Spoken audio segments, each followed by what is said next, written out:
POCSO court case పెట్టిన వెంటనే ఏం జరగాలి? మేజిస్ట్రేట్ దగ్గర ఆ బాలిక వాంగ్మూలం నమోదు చేయించాలి.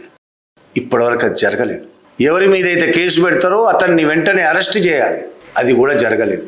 పోక్సో కేసులో కూడా ఇలా జరగకపోతే ఇంకా ఈ దేశంలో ఏం న్యాయం మాట్లాడాలి? ఏం న్యాయం గురించి ఆలోచించాలి?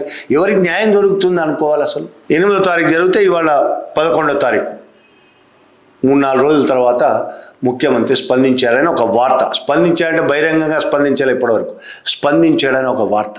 ముఖ్యమంత్రి సీరియస్ అయ్యాడని ఒక వార్త. తక్షణం విచారణ చేపట్టాలని డీజీపీ సివి ఆనంద్ను ఆదేశించిన రేవంత్ అనేది ఒక వార్త వచ్చింది. 8వ తేదీ ఫిర్యాదు చేసి ఇప్పటివరకు చర్యలు ఎందుకు తీసుకోలేదని ఆయన డీజీపీని ప్రశ్నించాడని సీరియస్ అయ్యాడని.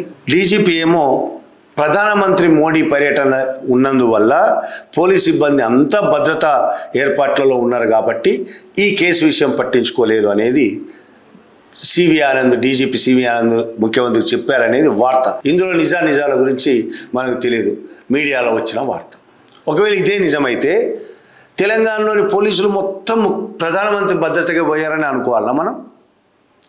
అసలు ఇక పోలీసులు లేరు అంటే ప్రధానమంత్రి ఒకవేళ తెలంగాణకు వస్తే ఇక్కడ రాష్ట్రం మొత్తం దొంగలు వీరవిహారం చేయొచ్చు.